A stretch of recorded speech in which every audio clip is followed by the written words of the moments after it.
집을 짓는 사람, 이런 제목으로 말씀을 전하겠습니다. 우리는 가끔 잘 나가는 회사나 기업이 몰락하는 것을 보게 됩니다. 여러 가지 이유가 있겠죠. 그런 회사나 기업은 너무 무리하게 사업을 확장시켜서 많은 대출을 끌어다가 확장했다가 엄청난 그 부채의 부담을 감당하지 못한 경우가 많습니다. 또는 당장의 눈앞의 이익만 생각하다가 이제 업체나 소비자로부터 외면당하는 경우도 많습니다. 겉으로는 화려하고 모든 면에서 완벽한 것 같았지만 실제로는 너무나 부실한, 기본에 충실하지 않은 그런 것이 실패와 몰락의 이유가 된다라는 것을 우리는 보기도 합니다. 개인의 삶도 그렇습니다. 당장은 아무 문제가 없으니까요, 편하고 좋고 자기 기분 따라 사는데 정작 인생의 위기가 찾아올 때에 아무 대책이 없는 경우가 많습니다. 신앙생활도 마찬가지입니다. 습관적이고 형식적인 신앙생활이 몸에 배어 있으면 시련의 때와 고난의 때에, 위기의 순간에 그 신앙이 지탱할 수가 없습니다. 아니, 그 부실한 신앙은 성경에 의하면 마지막 심판날에 견디지 못할 것이다. 마지막 심판날에 승리하지 못할 것이다. 그렇게 성경은 말씀하고 있습니다. 오늘 본문은요, 산상설교의 결론에 해당합니다. 복음서에서도 산상설교가 다 나오는데 오늘 누가복음에도 보면 6장이 산상설교라고 할 수 있는데 그 산상설교의 결론이 바로 오늘 말씀이죠. 6장 20절부터 45절은 산상설교라고 할 수 있습니다. 예수님이 산 위에서 또는 언덕 위에서 말씀, 하늘의 진리를 선포하셨는데 그 결론에 해당하는 것이 오늘 본문이에요. 그러니까 예수님의 설교의 결론이 뭐냐? 메시지의 결론이 뭐냐? 바로 이거란 거죠. 설교를 들었습니다. 오늘 예배 시간에 설교를 들었는데 설교의 핵심이 뭐냐? 설교의 결론이 뭐냐? 라는 것을 염두에 두고 설교를 들어야, 예배를 드려야 우리의 예배가 온전한 예배가 될 줄 믿습니다. 아멘. 의식을 하셔야 돼요. 멍하니 있다가 예배 마치고 그러면 안 되는 거죠. 그러니까 예수님의 산상설교의 결론이 뭔가 오늘 본문이라는 거예요. 그 결론은 들은 것을 행하라. 우리 같이 한번 따라 볼까요? 들은 것을 행하라. 들은 것을 행하라. 들은 것을 실천하라. 이것이 산상설교의 핵심이라는 것입니다. 너무나 많은 사람들이요, 자기가 알고 있는 바를 실천으로 옮기는데 실패하죠. 이게 이제 우리의 참 안타까운 것 아니겠습니까? 우리 성도님들은 기독교 신앙을 어떻게 이해하고 계십니까? 기독교는 무엇입니까?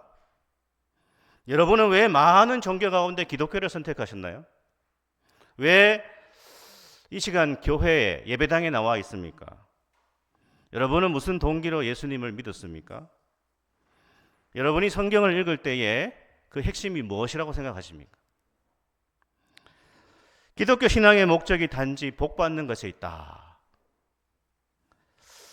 오직 복 받는 것이 목적이다. 이런 것을 기복신앙이다 라고 합니다. 기복신앙. 오직 복을 빈다는 거죠. 이 현세의 복을 빈다는 것입니다. 오직 기독교의 그 신앙의 핵심이 이 세상에서 복 받는 것에 그 목적이 있다면 굳이 기독교를 안 믿어도 됩니다. 왜냐하면 여타 다른 종교도 다 복을 구합니다. 다른 종교도요, 다 이 땅에서 복 받기를 원합니다. 많은 종교들이 추구하는 목적이요, 복 받는 거예요. 이 세상에서 복 받는 겁니다.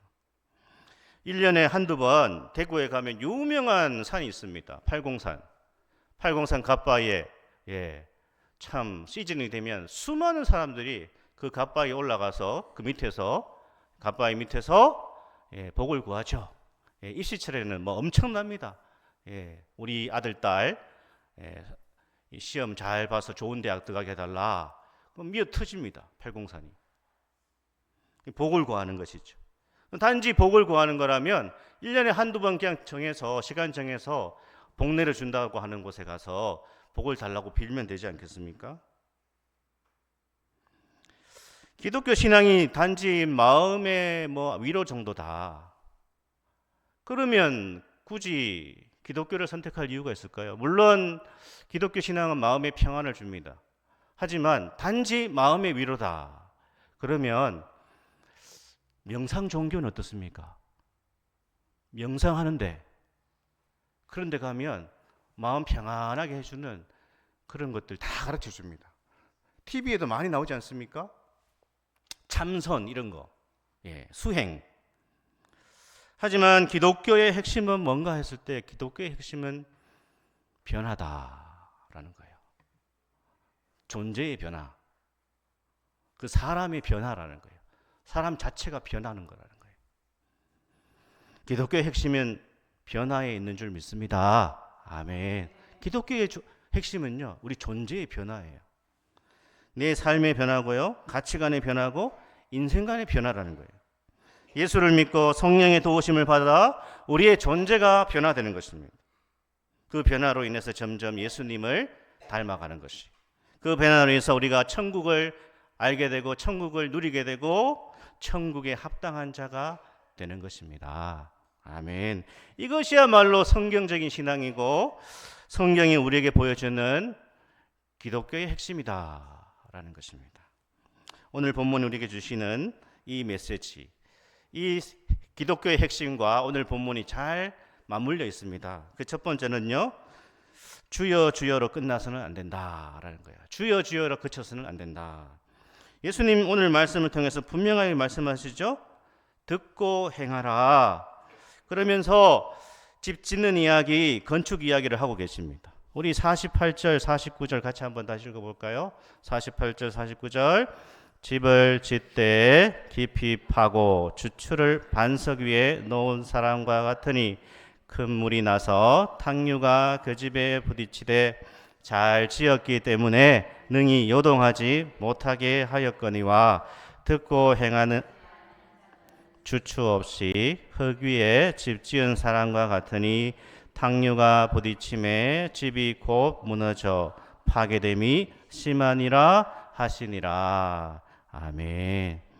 그러니까 아주 깊이 파고 주추를 반석 위에 놓은 사람을 이제 오늘 비유하시죠. 그 집에 그 인생을 비유하고 계십니다.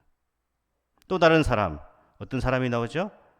그 집을 흙 위에 지은 사람, 이렇게 대조하고 있습니다. 반석 위에 지은 사람, 흙 위에 지은 사람. 여기에서 문제되는 집은 어떤 집이죠? 그 집의 기초를 어디 위에요? 흙 위에 지었다라는 것이죠. 그런데 큰 비와 홍수를 예상하지 못했다. 이게 이제 문제라는 거예요. 여기 흙은 땅이라는 의미가 있는데 먼지라는 뜻도 있습니다. 이 헬라어와 히브리어를 연관적으로 생각해 볼 때에 또 영어 성경에는 더스트, 먼지라고 하는 단어를 썼습니다. 우리가 생각하는 그런 먼지보다는 좀 다른 의미예요. 팔레스타인의 상황과 우리가 생각하는 흙, 우리가 생각하는 먼지가 좀 다릅니다. 문제는 이 사람이 이 먼지 위에 집을 지었던 이유가 우리가 생각할 때처럼 굉장히 부실하다. 만약에 먼지가 많이 쌓여 있는데 그 위에 집을 짓는다는 것은 말도 안 되는 얘기입니다.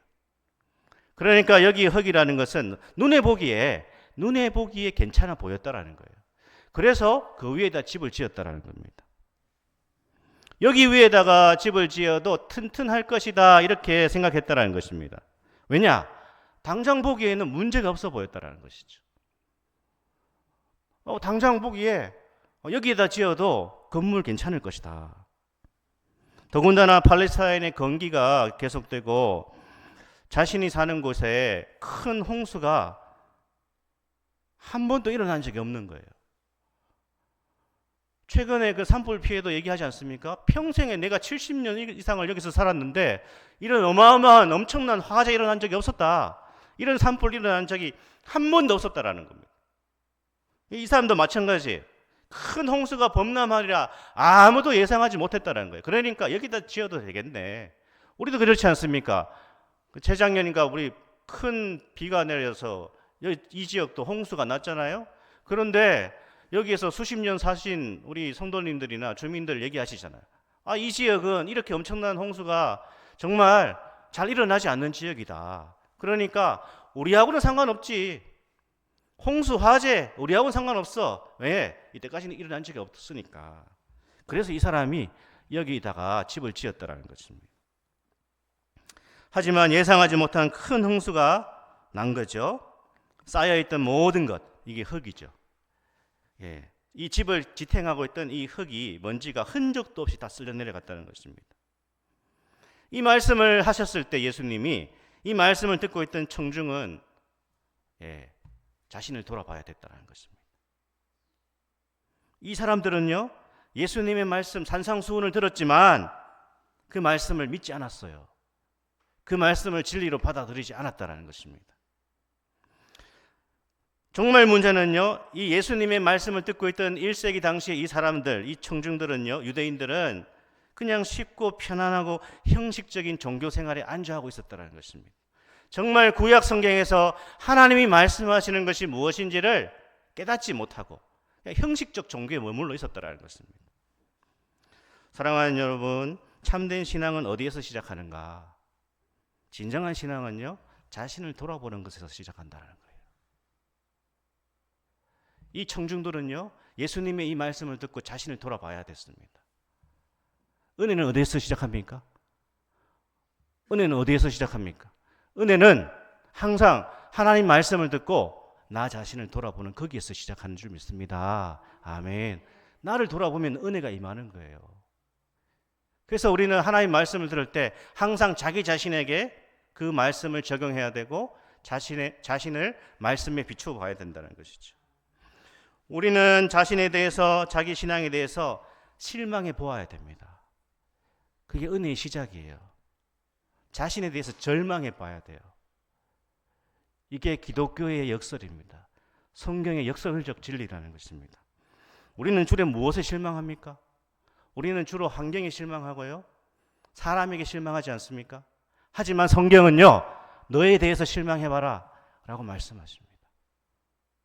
자기 자신에 대해서, 하나님의 말씀대로 살아가지 못하는 자기 자신에 대해서 실망하고 안타까워하고 애통해야 되는데 우리는 주로 환경에 대해서 실망하고 다른 사람에 대해서 절망하잖아요. 그러니까 우리가 은혜 가운데 나아갈 수가 없습니다. 사랑하는 여러분, 예배 시간만이라도 자기 자신을 먼저 돌아볼 수 있기를 축복합니다. 아멘. 그러면요, 은혜가 시작되는 거예요. 회복이 그때 시작되는 거예요. 주님의 말씀을 알지만, 하나님의 말씀을 듣기는 하지만 그 말씀을 따라 실천하지 않는 나 자신에 대해서 실망해야 됩니다. 참된 신앙은 거기에서 시작하는 것이죠. 진정한 믿음은 그 절망을 통해서 다시 시작된다는 거예요. 여러분, 우리는 주님 앞에서 나를 돌아봐야 됩니다. 하나님 말씀에 순종하지 못하는 나를 돌아봐야 됩니다. 그리고 실망해야 됩니다. 누구요? 목사님, 장로님, 권사님에게 실망하는 것이 아니라 나에 대해서 실망을 해야 되는 거예요. 하나님 말씀 앞에 순종하지 못하는 자신, 나의 영적 상태, 다른 사람에게 실망했다고 하기 전에 우리 자신을 돌아봐야 됩니다. 내가 이렇게 신앙생활 해도 되나? 내가 언제까지 이런 식으로 신앙생활을 해야 되겠나? 내가 언제까지 이런 식으로 살아가야 되겠나? 내가 언제까지 이런 식으로 예수를 믿어야 할까? 이런 것이 없다면 우리 신앙은요, 그냥 먼지 위에 쌓은 겁니다. 흙 위에 쌓은 겁니다. 내가 보기에는 그럴듯한 신앙으로 보일 수도 있지만, 그러나 주님 보시기에는 먼지 위에 쌓은 거예요. 우리는 단지 주여 주여를 그쳐서는 안 됩니다. 내 믿음과 내 신앙이 단지 입술에만 머물지 않도록 우리 자신을 깊이 돌아봐야 되죠. 정말 나는 예수님을 나의 주인으로 삼고 있는가? 예수님은 정말 나의 인생의 주인이 되시는가? 그분이 내 인생의 왕이 되시는가? 돌아봐야 되죠. 그렇지 않다면 안타까워하고 애통하는 시간이 바로 말씀을 듣는 시간이고 예배 시간입니다. 그런 애통의 과정, 절망의 과정이 없다면 나는 예수님을 모를 수 있습니다. 죄송하지만 예수님을 모를 수 있습니다. 이런 절망과 이런 애통이 없다면 나는 거듭나지 않았을 수도 있습니다. 성경적으로 봤을 때요. 그래서 우리 자신은 진지하게 우리 자신을 돌아봐야 됩니다. 오늘 그 두 번째는요. 어떠한 상황에서도 무너지지 않아야 된다라는 말씀을 주시고 있습니다. 어떠한 상황에서도 무너지지 않아야 된다. 예전에 신앙의 선배들은 이런 말을 했습니다. 처녀 신앙은 보증 못한다. 처음 그 말을 들었을 때 참 저게 무슨 뜻인가? 처녀 신앙 보증 못한다. 처녀를 무시하는 건가? 아니죠. 진짜 인생의 수많은 우여곡절을 겪고도 신앙을 지킬 수 있는가라는 문제죠. 그러니까 신앙이라는 것이, 우리 신앙이라는 것이 항시 좋을 수는 없는 것이죠. 왜냐? 인생의 시련과 고난이 닥치니까요. 우리 신앙에도 그렇고 우리 인생에도 어려움이 찾아옵니다. 내가 신앙생활을 잘하고 있는지 어떻게 알까요? 좋을 때는 다 좋습니다. 믿음도 좋고 관계도 좋고 다 좋습니다. 환경적으로도 문제가 없을 때 누구나 신앙생활을 잘할 수 있습니다. 하지만 고난이 닥치고 어려움이 찾아올 때 정말 그때서야 신앙이 비로소 드러난다는 것이죠. 예수님을 말씀하십니다. 오늘 듣고 행하지 아니하는 자는 주추 없이 흙 위에 집 지은 사람과 같으니 탕류가 부딪힘에 집이 곧 무너져 파괴됨이 심하니라. 탕류가 우리의 인생에 찾아올 때도 있다는 것이죠. 예전에 사역하던 교회의 권사님은 두 아들이 있었습니다. 큰 아들은 목회자가 되었습니다. 둘째 아들은 부모님과 같이 권사님과 같이 교회를 섬겼습니다. 둘째 아들이 결혼해서 아들 낳고 더할 나위 없이 참 감사했습니다. 그런데 아무도 예상하지 못한 너무나 큰 시련이 권사님에게 찾아왔습니다. 둘째 아들이 젊은 나이에 돌연 세상을 떠났습니다. 며느리와 어린 손자 남겨두고 천국으로 갔습니다. 정말 이겨내기 힘든 큰 시련과 고난이었습니다. 그런데도 권사님은 그 고통스러운 상황에서도 변함없이 신앙생활을 하시고 교회를 섬기시는 모습을 보고, 제가 그 교회를 떠나고 나서도 그 권사님이 변함없이 그 자리에서 헌신하시는 모습을 보았습니다. 일평생 하나님의 말씀을 따라간 그 참된 신앙이 아니면 도저히 흉내낼 수 없는 일입니다. 큰 물이 나서 탕류가 부딪힌다 말씀하시죠. 시험과 위기와 시련과 죽음을 뜻합니다. 또 최후의 심판을 뜻합니다. 큰 물이 나서 탕류가 부딪힌다. 아무도 예상하지 못한 그러한 시련과 고난과 어려움이 찾아올 수 있다는 것이죠.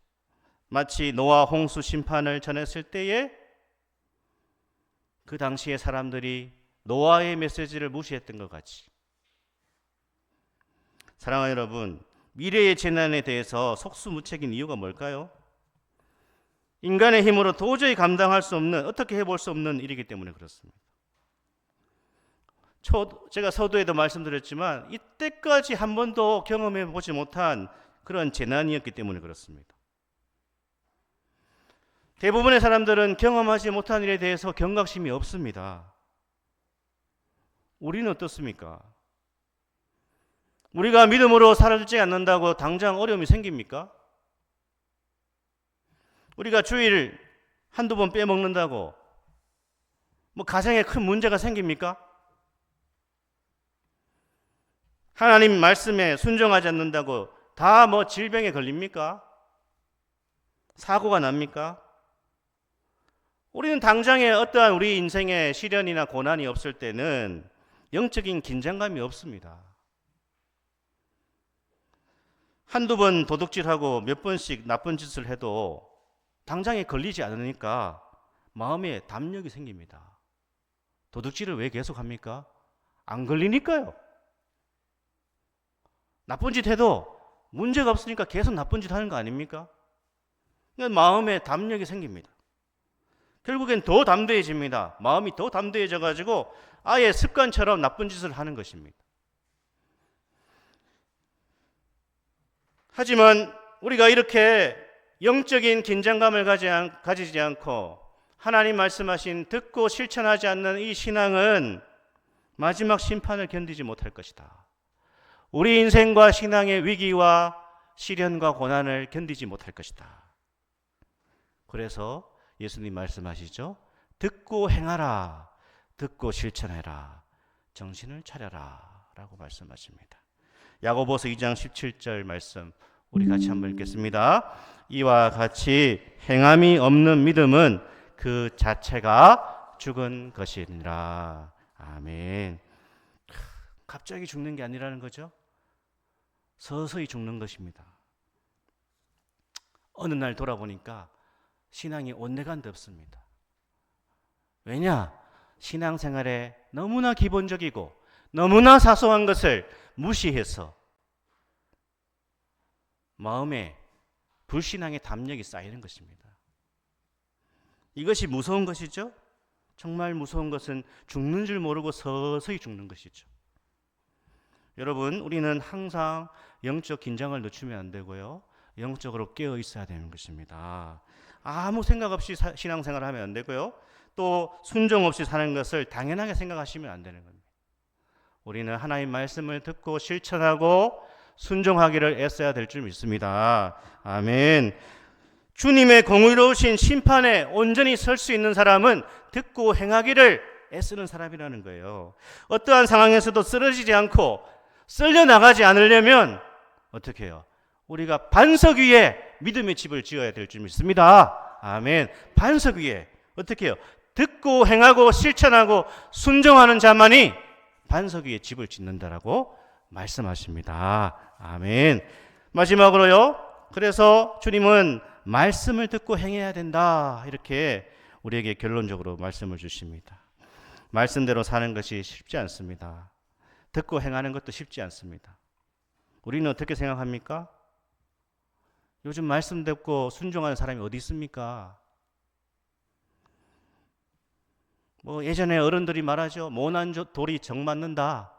튀지 말자. 신앙생활도 눈치껏 하자. 내가 믿음으로 산다고 해도 변화되나? 가정 변화되나? 사람 변화되나? 세상 변화되나? 계란으로 바위치기 아니냐? 계란으로 아무리 바위를 쳐봐요. 계란이 부서집니까? 그래서 세상 사람들은 생각합니다. 내가 믿음으로 산다고 해서 달라지는 게 뭐가 있습니까? 그냥 좋은 게 좋은 거죠. 그냥 좋은 게 좋은 거죠. 맞습니다. 좋은 게 좋은 겁니다. 그냥 세상 돌아가는 대로 사는 거죠. 나만 믿음으로 살 필요가 있겠습니까? 좋은 게 좋은 거죠. 물론 좋은 게 좋은 겁니다. 좋은 게 좋은 거로 살아갈 때도 있습니다. 너무 튀지 않는 것도 맞는 말씀이죠. 하지만 교회가 세상과 똑같으면요, 더 이상 교회가 아니에요. 신자들이, 예수님 믿는 사람들이 예수 모르는 사람과 똑같이 사는 것은 더 이상 예수의 제자가 아니라는 것입니다. 하나님 믿는 사람들이 하나님 모르는 사람과 똑같이 산다면 이미 타락으로 들어선 것입니다. 거기에는 아무런 역사가 없습니다. 거기에는 아무런 변화도 없습니다. 거기에는 아무런 능력이 나타나지 않습니다. 사탄의 전략이 뭘까요? 이 시대의 사탄의 전략이 뭘까요? 그냥 좋은 게 좋은 대로 살아라 합니다. 이게 사탄의 전략입니다. 사탄의 전략은 뭐죠? 정말 우리가 좋은 게 좋은 대로 살아가야 될 때는 너무나 또 이제 예민합니다. 좀 둥글게 둥겨서 살아야 되는데 사탄은 어떻게 합니까? 좀 이해하고 포용해야 될 때는 너무나 또 예민하고 피도 눈물도 없습니다. 냉정합니다. 한번 등 돌리면 끝까지 등 돌립니다. 이게 사탄의 전략이죠. 용서하고 화해해야 될 때는 절대로 그렇게 하지 못하게 하는 게 사탄의 전략이 아닙니까? 반대도 사탄의 전략입니다.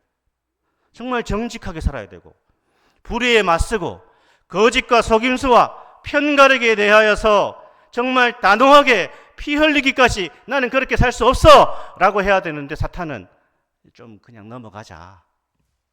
적당히 거짓말하고 적당히 속이고 적당히 사기치고 그렇게 살아라. 너만 그렇게 산다고 뭐가 달라지냐. 세상은 지금까지 그렇게 돌아가고 있어. 이게 사탄의 전략 아닙니까? 사랑하는 여러분, 사탄의 전략이 뭐죠? 우리 성경을 통해서 잘 깨달아야 됩니다. 정말 우리가 좋은 게 좋은 대로 사는 것은 용서하고 화해하고 배려하고 수용하는, 그것은 좋은 게 좀 둥글게 원하지 않게 그렇게 살아가는 겁니다. 또 하나님 기뻐하지 않는 불의와 거짓과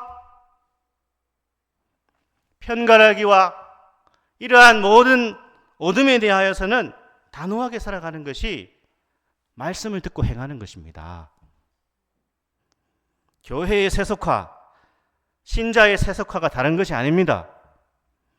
이제 더 이상 교회가, 신자들이요, 예수님의 재림을 믿지 않습니다. 예수님의 재림에 대해 생각하지 않습니다. 자신의 죽음에 대해 생각하지 않고요, 자신의 죽음 이후에 대해서도 별로 생각하지 않아요. 내가 죽었을 때에 예수님 앞에 설 것이라는 이러한 의식 별로 없습니다. 뭐 죽으면 그때 가서 생각하지. 이게 크리스찬의 세속화입니다. 이게 신자들이 영적으로 죽는 거예요.